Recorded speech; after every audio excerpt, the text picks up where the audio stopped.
Some teams are as good as we thought. Some are struggling a little bit, but everybody's still got a chance to get a little bit better as we go. We're not quite halfway into the high school football season, but we're here to talk about it all. The Under the Lights podcast presented by KEYSYS. I'm Kyle Parmley, joined today by Vestavia Hills head coach Robert Evans. Coach, thanks for joining me. It's they don't stop. You get one big game down, and you got another one coming up this week. Yeah, that's a unique feature about this region, win or lose, and most of these games are tight. And we've been on both sides of it so far. You got to turn the page and move to the next one, and it's why you love and hate playing in this region at the same time. You're playing another good team with a good coaching staff with really good players, and the teams that can handle the ebbs and flows of the season, the ones in the playoffs at the end. Yeah, for sure. So I want to tell you a little bit about our sponsor, KEYSYS. They've been partnering with us at Under the Lights all season long. AI is kind of taking over the world, but KEYSYS can help you out with that. AI solutions tailored for your business. Go to keysys.io. They'll get you set up there for anything that your business needs. All right, Coach, so you come off the loss to Hewitt-Trustful and have to get right back on the horse against a really good Hillcrest team last week. You guys come out on top 42-24.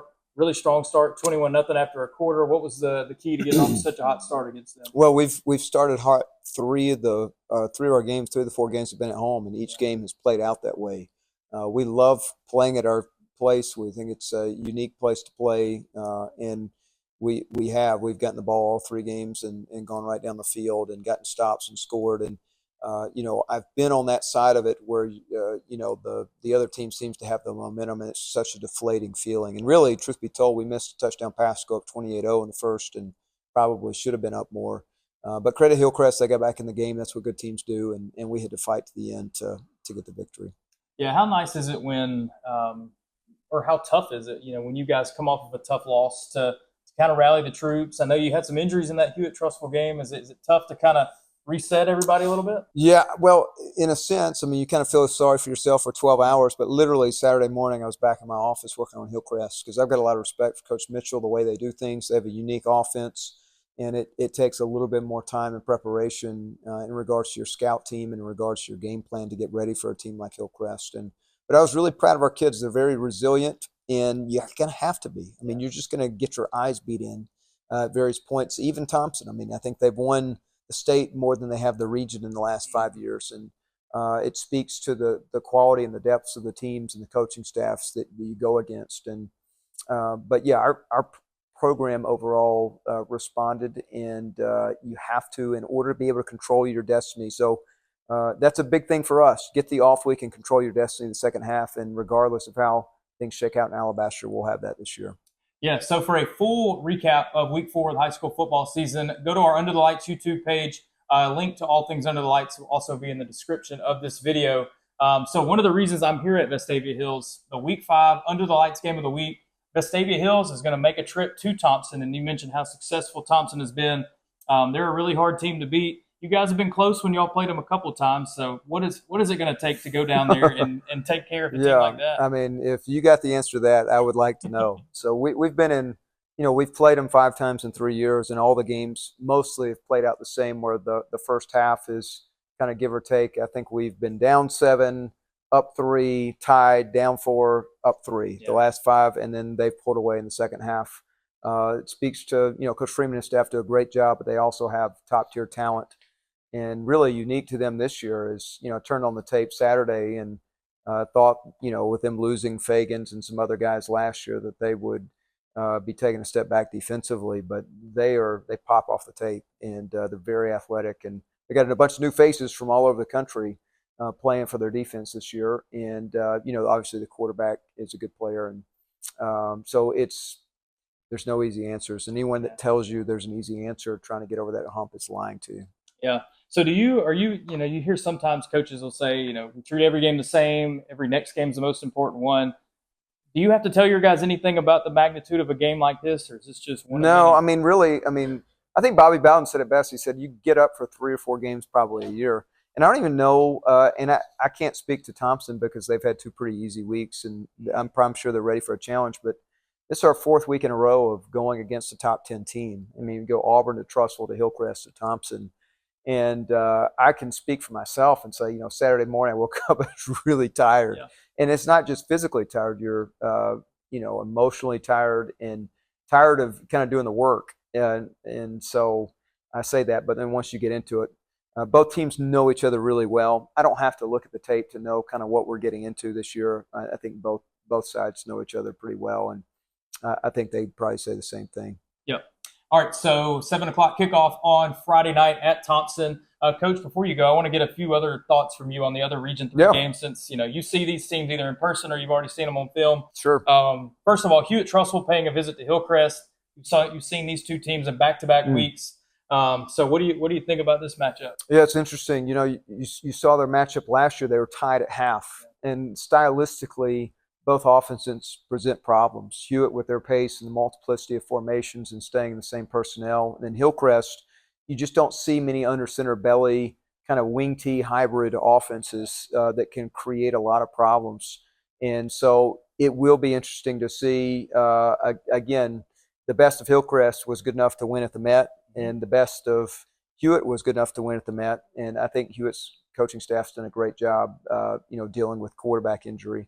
And, but they're lucky enough to have a really good ninth grade quarterback and a really good roster. And then Hillcrest will have to respond, obviously. We had a good game Friday against them, and then how do they respond? But they're at home. Yeah. And Hewitt to Tuscaloosa is a haul, and then that matters oftentimes. And so I'm sure most people would probably pick Hewitt if they're being honest. But nothing surprises me in this region when you have two quality rosters and two quality coaching staffs. Yeah, it seems like I've gotten to see Hewitt-Trussville the last couple of weeks, and this seems like one of the best teams that Josh Floyd has had there, and even with the starting quarterback going out a couple of weeks ago, they put Jack Floyd in there, and the offense has kept moving. I told Coach Floyd before the game, I really do think it's his best team since he's been there. They've probably had better offenses maybe in years past, but not had the special teams and the defense. They have all three this year. And I would imagine they'll get the Benedict kid back before the end of the season for the playoffs. And if they get healthy at the end of the season, I think they can make a run and be somewhere there in the middle to late November. And I hope we are too. Yeah. But they have that type of roster. They have some really good skill. Their skill's as good as anybody in our regions this year, and they have experienced seniors that care. And so when you have experience and seniors that have been through battles, that matters. And so they've done a great job. But I think what Coach Mitchell's done at Hillcrest, competing and fighting, that win last week at the Met was big for their program, and I've got a lot of respect for them. Yeah, the Hoover Bucks 0-2 in Region 3. Hoover has not been 0-3 in region play since this current iteration of 8-team regions has come about. They're making a trip to Prattville this Friday night. You feel like this is a good opportunity for them to kind of get off the schneid? I don't know. It's so hard I will say this. Hoover's got a really talented roster. They got really good players. Their roster's as talented as anybody in our region, and you would think that they would put it together at some point in time. They played two good teams as well, and they played IMG and the two good teams. So 3 of the 4 teams they've played have been really, really quality rosters. And Prattville with Bobby Carr. Bobby Carr's a really good coach, and they have some new players in Prattville as well. And the transfer quarterback from Montgomery Catholic is a really good player. Running back's a good player.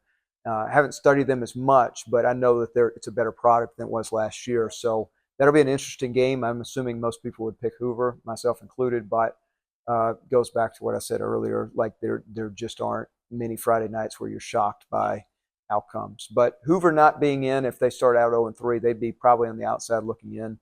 So it's a big game, I'm sure, for Coach English and for their program. But I'm not in the business of picking games, obviously. Sure. Yeah, well, when we talk about our Hoover football coverage this year, we want to let you know about our friends at South Lake Orthopedics. Less pain, more living. South Lake Orthopedics, a good partner for us here at Under the Lights. One more Region 3 game. Oak Mountain paying a visit to Tuscaloosa County. Both of these teams desperate for a win. It's kind of cool and unique to see T-County coach Chris Bell gets to face his former program in Oak Mountain. And I know you're really fond of facing Chris Bell's offenses. Man, yes. If you could say, I've told many people this, if you said one person you don't want to get the T-County job, it'd be like Chris Bell. Because, traditionally they have big alignment and good athletes, good skill.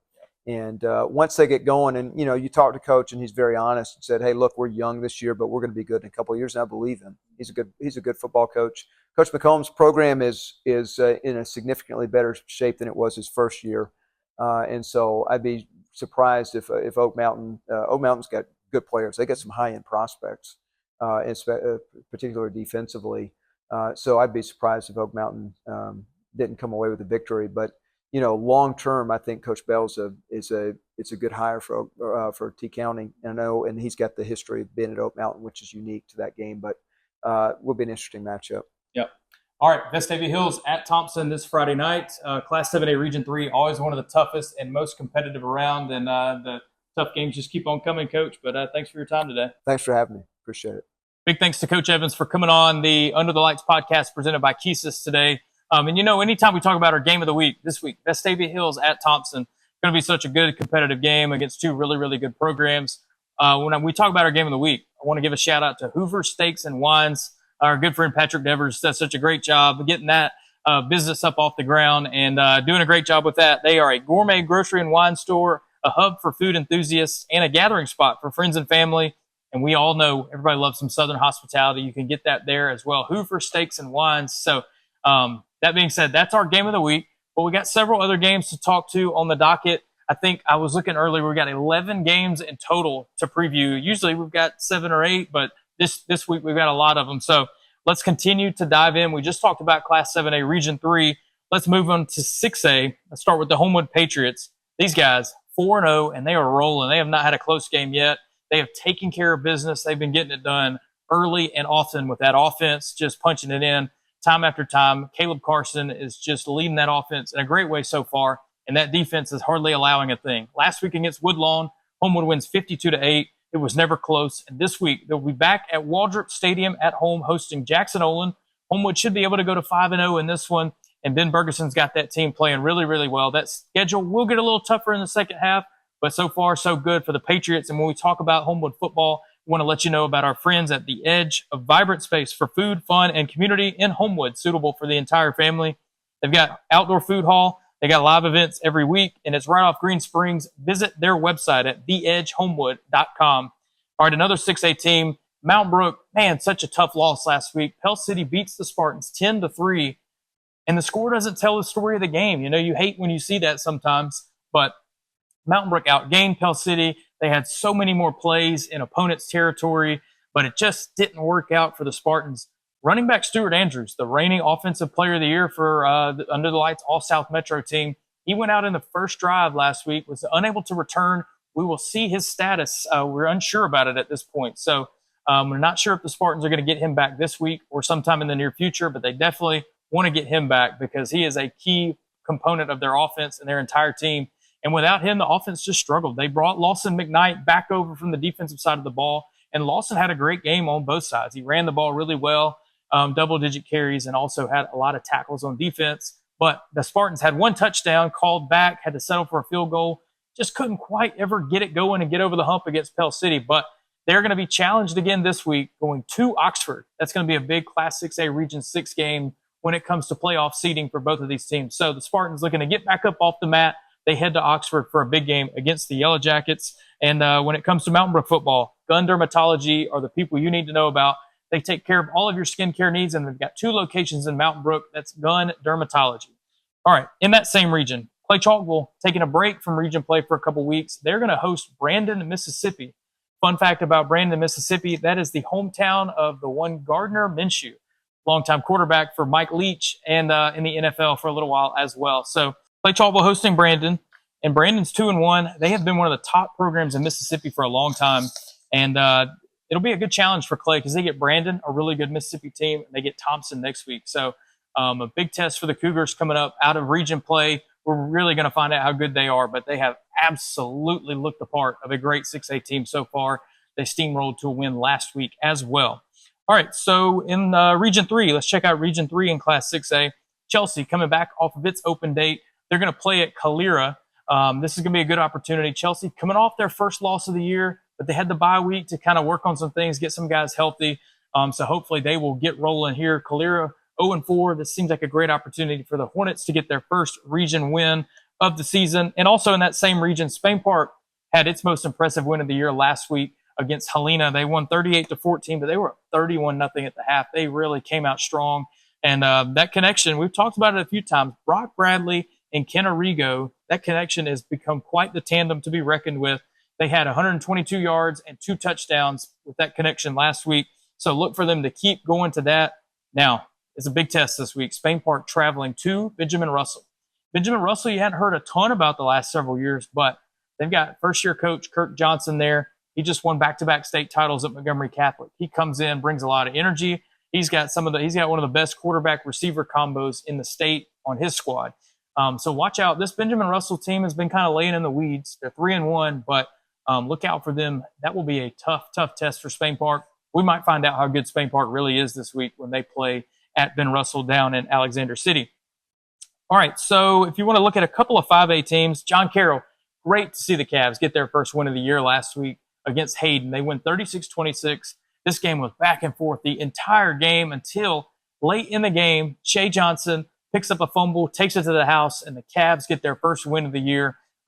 Big time for them. They really played some tough teams at the start of this season, and they were really trying to get on track, and that first win is a good start. This week going to be a little tougher. They're hosting Ramsey, and we know how good this Ramsey program has been in Class 5A, but the Cavs will give it a go. They're on their home field. This Ramsey team really hasn't been quite as strong as we're used to seeing so far, but they did pick up their first win of the year last week as well. So John Carroll hoping to catch Ramsey at the right time, but we'll see. The Cavs are going to need to play a full, complete game in order to make that one work as well.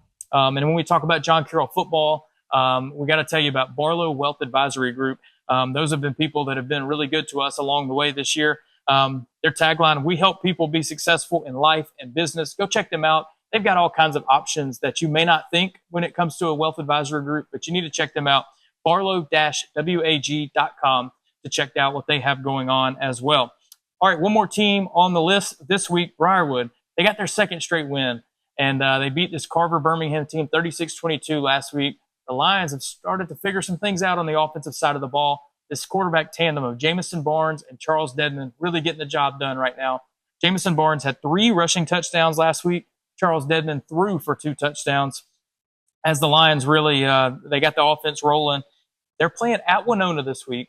And the Dragons were off last week, but they beat Corner in their first region game. We don't know a ton about this Winona team yet, but the way Briarwood has played the last 2 weeks, you would like to think they could go in there and pick up a win. So this Briarwood team, if they can get to 3-0 in the region, you got to feel good there. That almost assures them a playoff spot at this point. So the Lions, man, it's been refreshing because they were 0-5 at the start last year before they finally picked it up and got rolling. They got rolling a little bit earlier this year, and they're going to hope that that continues as they get into the meat of the schedule as well. So those are all the games on our Under the Lights podcast presented by KEYSYS. Week 5 is already here. It's amazing to think that we're already this far into the season. We only get 11 regular season weeks, and we're already talking about week 5.